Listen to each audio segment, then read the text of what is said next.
오늘에게 귀한 말씀을 전해주시기 위해서 감리교 신학대학교 유경동 총장님 먼 길을 달려오셨습니다. 우리가 신학교 교수님 그러면 좀 뜨거운 것과 거리가 멀다는 그런 선입견을 갖고 있는데 우리 총장님은 굉장히 뜨거운 분입니다. 이런 기대를 갖고 말씀을 들으셔도 괜찮습니다. 이제 나오셔서 하나님의 사랑이란 제목으로 말씀을 전해주시겠습니다. 할렐루야. 오늘 시온 성가대 찬양 호산나 하나님을 찬양하라고 하는 찬양에 굉장히 큰 은혜를 받았습니다. 제가 다녀본 교회에서는 합창단이 제일 잘하시는 합창단 같아요. 네, 다른 교회 절대 말씀하시지 마세요. 진짜 은혜 받았습니다. 뜨겁게 하나님을 찬양하는 이 찬양의 마음이 1년 내내 우리 노년교회 성도님들에게도 넘쳐나시기를 주님의 이름으로 축복합니다. 우리 노년교회 오늘 78주년 제가 존경하고 사랑하는 우리 권영규 목사님 초대해 주셔서 깊이 감사드리고요. 우리 권영규 목사님은 사석에서는 제가 늘 형님으로 모시고 또 학교에 있지만 많이 배움을 받고 있습니다. 미래교회 연구원이라고 우리 감리교 신학대학교 협성대 또 모건대 학생들을 지난 거의 20년 넘게 보이지 않게 여러 목사님들과 함께 이 학교 학생들을 섬기셨습니다. 그래서 여름이 되면 지난 해에는 울릉도 독도에 가서 기도하게 하시고 또 휴전선, 제주도 우리 한국의 구석구석을 세대학 학생들을 이렇게 데리고 다니시면서 함께 숙식하고 한 마음으로 감리교단을 섬기자는 그런 취지로 오랫동안 봉사하고 섬겨주셨는데 회장님으로 이 귀한 일을 이끌어 주심에 감사드리고요. 또 저희 감리교 신학대학교에는 또 개건 교수로 들어오셔서 대학원 학생들을 자녀처럼 그렇게 수년째 섬기고 봉사해 주시는데 너무 깊은 감사를 드립니다. 또 오늘 78주년 창립 예배를 통해서 우리 감리교에서 감신대에서 매년 여러 명의 군목 후보생들이 나오는데 한 학생을 이렇게 특정해서 전액 장학금을 교회에서 앞장서 주셔가지고 우리 감리교회 안에서 여러 교회가 이 소식을 듣고 나도 학생들이 졸업할 때까지 좋은 군목이 되도록 장학금을 후원하겠다 하는 그런 운동도 일으켜 주셨습니다. 너무 이 시간을 빌어서 제가 이렇게 부족한 말로 감사한다는 게 죄송한데 너무 깊이 감사드리고요. 저희 감리교 신학대학교는 현재 1200명의 목회자들이 예비 목회자들이 미래에 훌륭한 목사가 되기 위해서 열심히 기도하고 준비하고 있습니다. 제가 좋아하는 속담에 이런 표현이 있습니다. 한 아이가 크기 위해서는 한 마을이 필요하다. 그런 표현이 있습니다. 어린아이가 어머니 뱃속에서 나와서 혼자 크지 못하죠. 엄마와 아빠의 사랑, 형제, 가족, 나아가서 온 마을에 사람들이 관심을 갖고 축복하는 가운데 그 아이가 성장합니다. 저희 감리교 신학대학교 지금 1200명의 예비 목회자들은 영적 마을이 필요합니다. 특별히 이렇게 노년교회처럼 성장하고 소문난 귀한 교회의 성도님들이 기도하실 때 감리교 신학대학교의 미래의 예비 목회자들이 앞으로 졸업하고 훌륭한 목사가 돼서 제2, 제3의 권영규 목사님과 같은 훌륭한 사역자가 되게 해달라고 꼭 기도 부탁을 드립니다. 들어주실 거죠? 한국의 학령 인구가 줄고 있는 것은 맞지만요, 전 세계 인구는요, 제가 며칠 전에 봤더니 82억 가까이 됐습니다. 어떻게 해서든지 세계로 나아가서 국내 국외에 좋은 목회자들이 나와서 복음을 전하고 영혼 구원하는 일에 최선을 다해야 되는데 오늘 이렇게 부족한 저를 초대해 주신 거에 또 감사드리고 또 귀한 장학금 준비해 주신 것에 감사드리며 우리 노년교회 성도님들에게 하나님의 크신 축복이 임하시기를 다시 한번 주님의 이름으로 축복합니다. 사랑합니다. 저는 오늘 주어진 짧은 시간을 통해서 하나님의 사랑이라는 제목을 가지고 성도님들과 함께 은혜를 나누고자 합니다. 오늘 요한복음 3장 16절에 보면 하나님이 세상을 이처럼 사랑하사 독생자를 주셨다 이렇게 되어 있습니다. 한국 한 번은 영국의 문화원에서 전 세계 영어를 모국어로 쓰지 않는 나라가 한 102개국이 되는데요.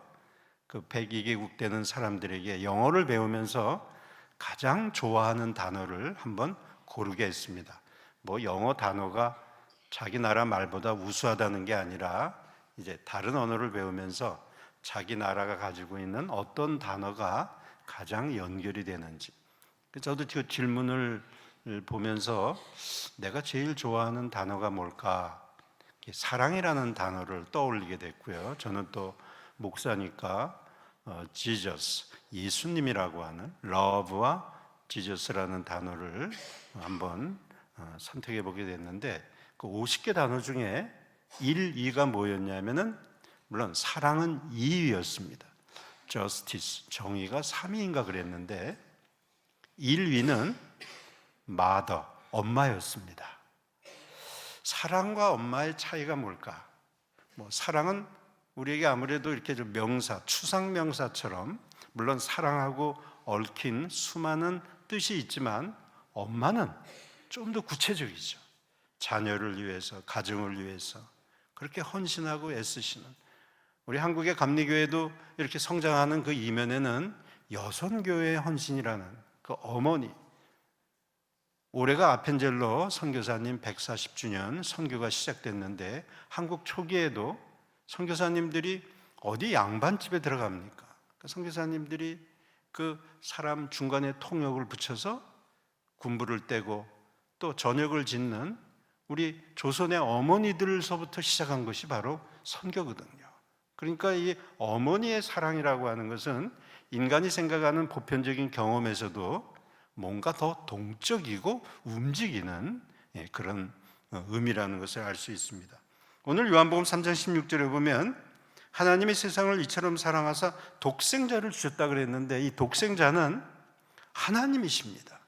저 하늘에서 내가 너희를 사랑한다 그러시지 않고 인간의 몸으로 직접 오신 거예요. 마치 어머니가 자녀를 위해서 헌신하고 희생하듯이 하나님의 사랑도 움직이는 겁니다.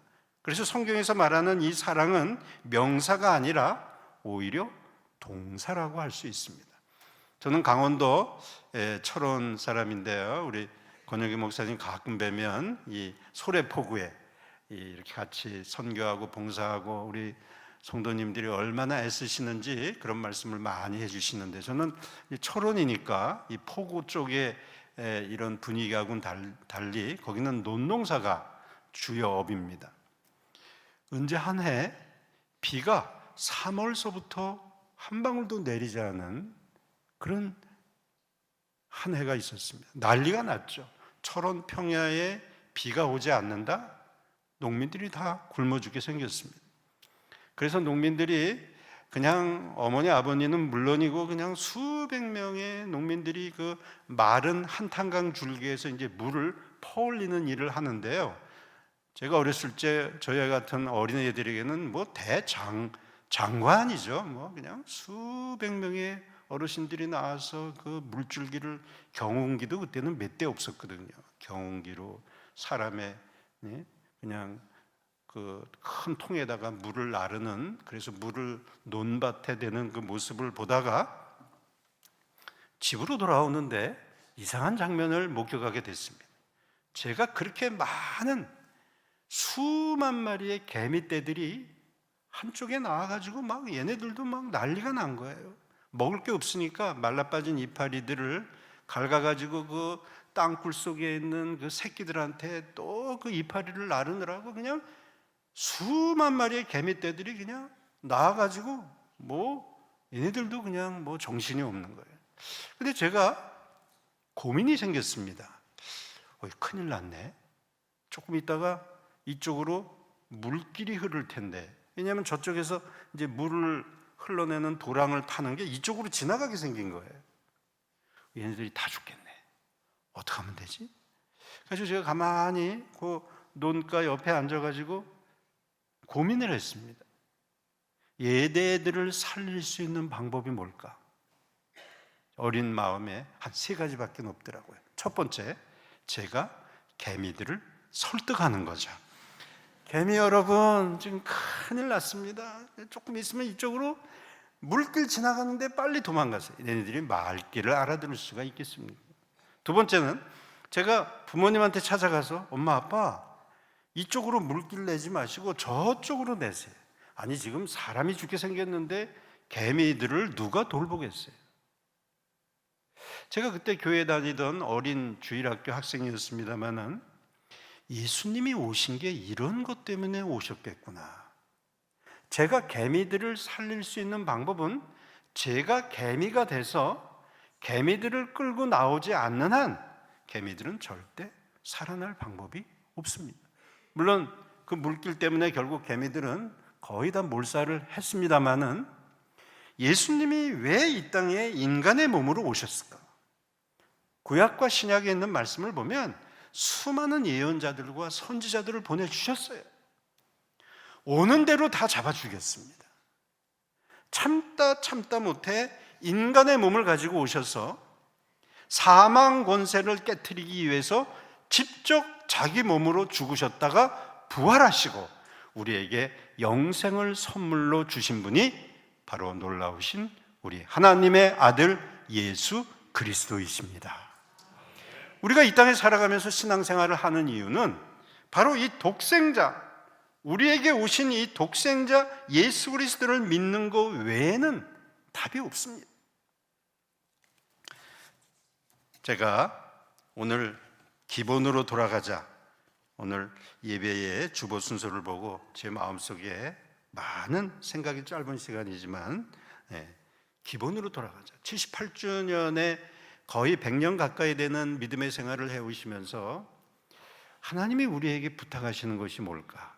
기본으로 돌아가자, 예배였는데요. 제가 긴 말씀 못 드리고, 제가 몇 년 전에 한번 교통사고가 난 적이 있습니다. 절대 그런 일이 있어서는 안 되는데 어디 지방에 갔다가 출장 갔다가 그냥 밤새도록 뭐 자료를 준비하고 또 교육부 관리들을 만나서 설명하고, 그리고 오다가 제가 저 파주 쪽에 살거든요. 일산 끝자락에 있는 파주인데 저쪽에 제가 사는 아파트가, 조그만 아파트 단지가 보이고, 그리고 정신이 나갔어요. 저는 졸음운전이라는 게, 가다가 까딱까딱 하는 게 졸음운전이라고 생각했는데, 진짜 무서운 졸음운전은 운전대를 잡고 정신이 나가는 거죠. 깨보니까요, 제가 차를 5대를 들이받았더라고요. 1차선으로 차가 달리다가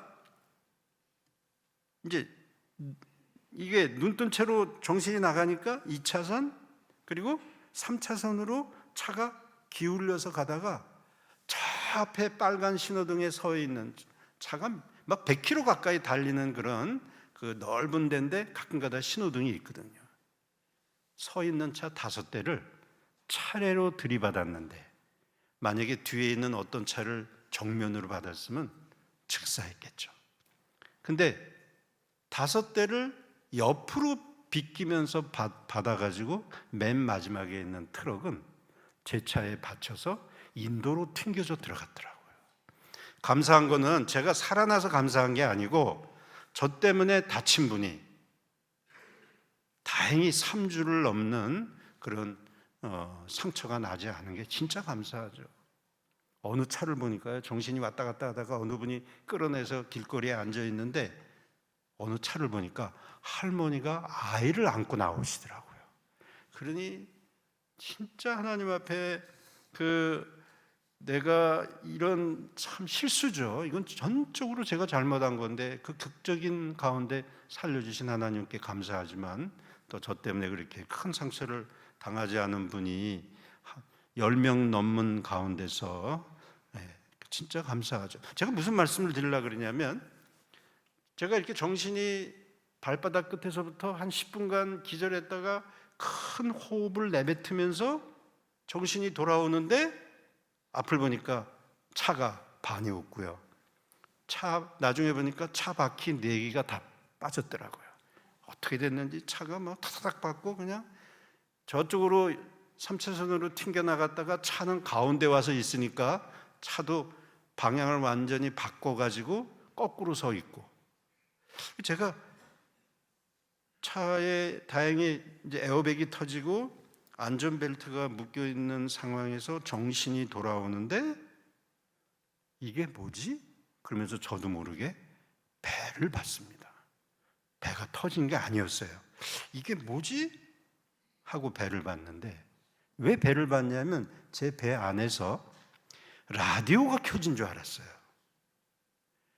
제 뱃속에서부터 찬송이 올라오는데 성경에 있는 말씀 그대로예요. 너희 배에서 생수의 강이 흘러나리라. 내 영혼의 극히 깊은 데서 찬양이 올라오는데 평화로다 하늘에서 내려오네. 내가 주는 평화는 세상이 주는 평안과 다르다고 하는 하나님의 말씀 그대로가 제 앞에서 지금 벌어지고 있는 거예요. 깜짝 놀랐어요. 제가 그저 부족한 신학을 가르치는 사람으로 인간의 이성도 좀 동원하고 설명도 동원하고, 그런데 살아계신 하나님의 말씀은 그 말씀 그대로인 줄 믿습니다. 1.1핵도 틀림이 없는 말씀 그대로예요. 성령이 우리 안에 거하시면 성령이 우리의 삶을 인도하실 뿐만이 아니라 어느 순간에도 하나님께 찬양하며 영광 돌리며 나아가게 해야 될 줄 믿습니다. 제가 그 일이 일어난 다음에 여러 학교에 학생들을 가르치는 목사가 이게 뭐 자랑거리가 되겠어요. 근데 첫 번째 달라진 게 있는데요, 3가지 달라진 것 중에 첫 번째 어떤 것에 가장 변화가 있었냐면, 전 하나님이 기본으로 다시 돌아가게 하신 거로 생각하는데, 영어 표현으로 리셋이라 그러잖아요. 저를 리셋을 시킨 거예요. 죽었다가 살아났는데, 바로 첫 번째가 뭐냐면 예배에 대한 거였습니다. 25년 올 한 해 우리 사랑하는 권 목사님과 온 교우들이 기본으로 돌아가자, 예배. 제가 거의 죽었다가 다시 극적으로 살아난 다음에 첫 번째가 하나님 앞에 드리는 예배가, 목사인데 무슨 예배 강조하는 게 이게 무슨 목사가, 이건 목사이기 전에 당연한 건데 완전히 그거에 대한 거를 몸으로 바꿔놓으셨어요. 제가 이 성장기 때, 중학교 고등학교 때 학교 갈 때, 제가 그때 할머니 집에서 서울에서 다녔는데요, 할머니가 아침에 학교 갈 때 도시락을 4개 싸주셨어요. 밤 10시까지 도서관에 있다가 공부하고 오라고. 그런데요, 아침에 그냥 할머니가 그냥 고봉에다가 큰 밥그릇에다가 잔뜩 밥을 먹고 도시락 4개가 점심시간 전에 다 없어져요. 1시간 끝나면 먹고 2시간 끝나면 먹고 뒤돌아서면 또 배고프고, 점심 때 도시락 4개가 다 없어져요. 그리고 이제 매점에 가서 라면 먹느라고 전전긍긍했던 모습이 생기는데, 제가 왜 이 말씀을 드리냐면요, 마치 그런 거예요. 예배를 드리고 나면 또 예배 드리고 싶어요. 아니, 예배는 순서가 있잖아요. 주일날 학교에서도 제가 이제 교수님들하고 같이 이제 교직원 예배를 드리면 어떤 변화가 있냐면, 우리 또 예배 드려요. 기도회 끝나면 우리 또 기도회예요. 제 안에서 하나님 앞에 예배 드린다는 것이 시간을 정해서 드리는 것뿐만이 아니라 하루 종일 하나님만 생각하며 예배 드리고 싶은 마음을 그냥 하나님께서 리셋을 시켜 놓으신 거예요. 저는 기본으로 돌아가자, 예배, 이 말씀이 하나님께서 1년 내내 성도님들을 보살피실 뿐만이 아니라 하나님이 축복을 해주시고자 하는 사인인 줄 믿습니다. 우리가 주일날, 수요일날, 금요일날, 토요일날 뭐 각종 예배가 있겠죠. 근데 사실 예배라고 하는 것은 하나님 앞에 우리가 온종일 감사하며 드리는 영광을 돌리는 것이 예배입니다. 언제 한번요, 청년이, 제가 지도하던 청년이 교회에서 신앙생활을 열심히 하는데 이 청년이 막 이제 성령을 받고 관심이 많아졌어요. 저한테 와서 불쑥불쑥 질문을 하는데, 한 번 이런 질문을 하는 거예요. 교회 온 지 얼마 안 됐는데, 목사님, 천국 가면 뭐예요? 그러는 거예요. 제가 질문을 많이 받았지만 천국 가면 뭐하냐요. 그래서 저도 뭘 마음속으로는 천국 가면 우리 주님을 사랑하고 흰 옷을 입은 성도들이 하나님 앞에 영광 돌리는 그건 줄 알았지만, 막상 그 질문을 받으니까 요한계시록 말씀이 생각나면서 천국 가서 우리가 할 수 있는 것이 두 가지가 있더라고요. 영원히 생명수와 같은 하나님의 말씀을 듣고 하나님이 가르쳐 주시는 새 노래로 하나님을 찬송하는 거예요. 기쁨 가운데. 그래서 제가 그 청년한테 천국 가면 영원히 하나님 앞에 예배드리고 영원히 하나님 앞에 찬송하는 거야. 요한계시록에 보니까 그렇게 되어 있는 것 같은데? 그랬더니 이 청년이 뭐라 그러면, 그럼 저 지겨워서 안 가요. 그러는 거예요. 근데 그 말이 저한테 항상 귀감이 돼요. 예배라고 하는 것은 우리를 구원하신, 이 땅에 오신 하나님, 그 하나님을 진짜 너무 사랑하고 너무 감사해서 하나님만 생각하는 그것이 예배거든요. 어떠세요? 오늘 드리는 주일 예배, 이 예배가 영원했으면 좋겠다. 때때로 드리는 찬양, 이 찬양이 차라리 영원했으면 좋겠다. 이게 우리가 믿음 생활을 하면서 준비가 안 되면 솔직한 고민입니다. 천국 가면 어떡하죠? 이게 만약에 준비가 안 돼 있으면? 하나님이 세상을 이처럼 사랑하사 독생자를 주셨다고 하는 이 독생자, 우리를 향하신 하나님의 사랑에 충만하면 이 하나님의 사랑만 의지하고 살아가는, 그래서 하나님에게만 하루 종일 영광 돌리는 그런 우리 귀한 노년감리교회 성도님들이 되시기를 주님의 이름으로 축복합니다.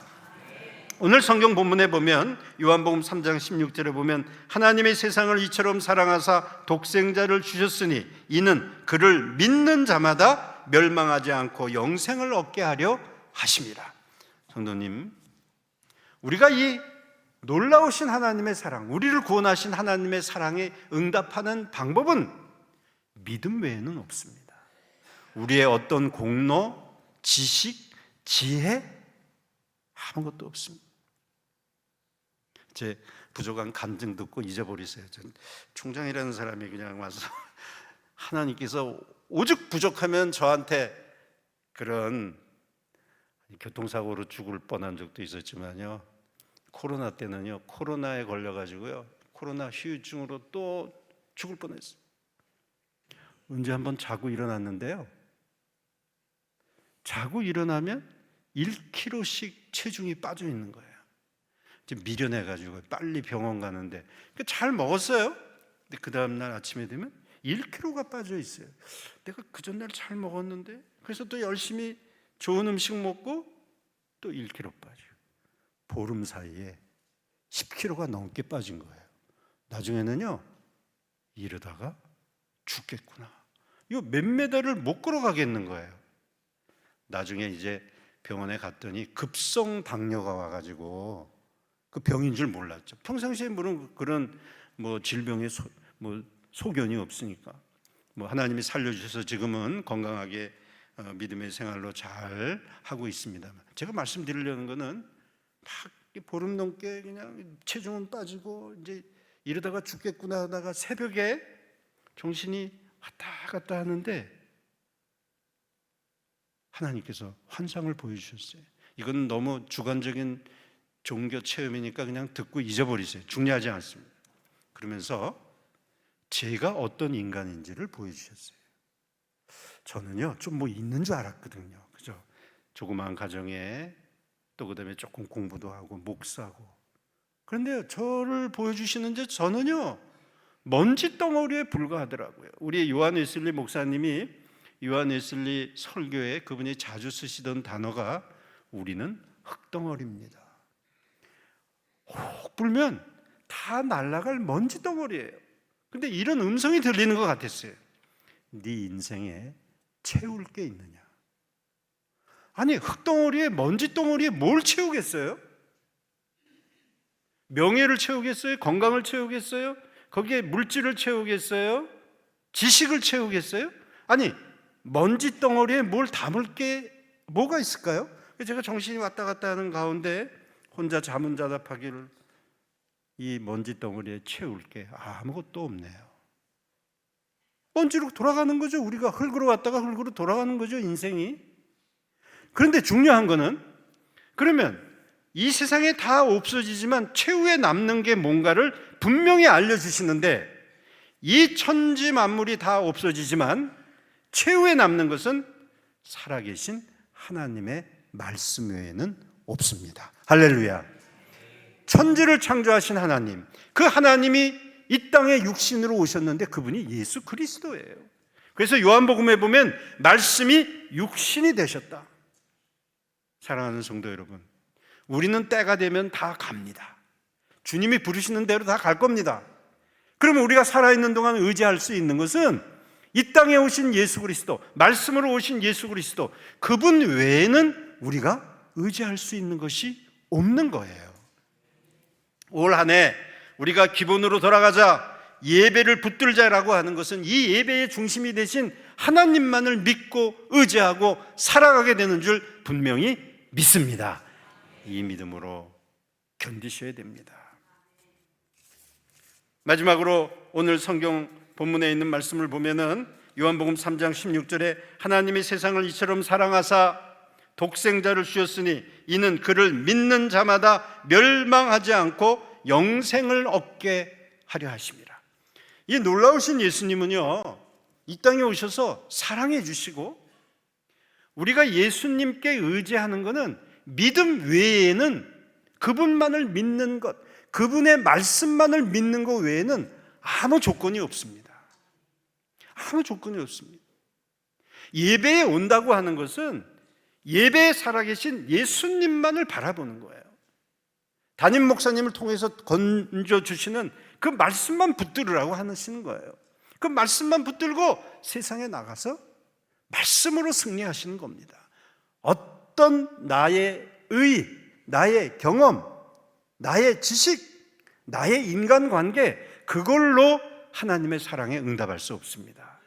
이 땅에 오신 예수 그리스도만을 붙드는데, 그 예수님은 우리에게 얼마나 감사한지, 독생자를 주셨는데 이는 그를 믿는 자마다 멸망하지 않고 영생을 얻게 하려 하심이라. 할렐루야. 우리에게 영생을 선물로 주셨습니다. 저는 감히 말씀을 드리지만 하나님 앞에 믿음이라고 하는 것은요, 감사와 똑같다고 생각합니다. 우리에게 생명을 주신 하나님, 더군다나 우리에게 영생을 주신 하나님이신데, 영생을 주신 하나님 앞에 우리는 믿는다 그러는데, 그 믿음은 감사와 똑같은 겁니다. 믿는다 그러면서 하나님 앞에 감사가 부족하다고 한다면, 그 감사는 우리의 삶을 통해서, 교회를 통해서, 저 세상을 통해서 하나님 앞에 우리를 통해서 하라고 하는 놀라운 사명이죠. 제가 아까 교통사고 난 다음에 후유증이 있었는데요, 후유증이 이게 정신이 없는 상태에서 교통사고가 났지만 몸이 경직이 되고 트라우마가 있었던 거예요. 장애가 생기더라고요, 정신적인. 차를 타려고 그러면 몸이 막 거절을 해요. 그래가지고 심지어는 오른발한테 제가 막 호소를 해요. 오른발아, 제발 차 좀 타자, 이러면서 한 3개월간 그렇게 해서 이제 간신히 교통사고 후유증을 극복을 하게 됐는데요, 한번 제가 섬기는 교회 담임 목사님하고 커피를 마시고 믿음의 교제를 나누고 교회에서 내려오다가, 저희 교회는 일산광림교회 제가 소속 목사인데 이게 돌계단이에요. 돌계단을 몇 계단 내려오면 맨 아래가 콘크리트 바닥이에요. 계단에서 내려오다가요, 다리가 탁 하고 꼬인 거예요. 보통 같으면 그냥 툭 치고 내려오는데 오른손에 핸드폰, 왼손에 커피를 들고 계단 끝에서 돌계단을 그냥 직선으로 바닥으로 얼굴이 떨어진 거예요. 또 죽는 줄 알았어요. 여기 그냥 뭐 다 터졌어요. 막 이빨이 그냥 순간 퍽 소리가 나면서 직선으로 떨어졌으니까요. 이게 어떻게 됐겠어요? 죽었어야 됐는데 또 살려주신 거예요. 제가 무슨 말씀 드리려고 그러냐면요, 퍽 소리가 나고 정신이 다행히 잃지 않았는데 제가 그 순간에 기도가 나왔어요.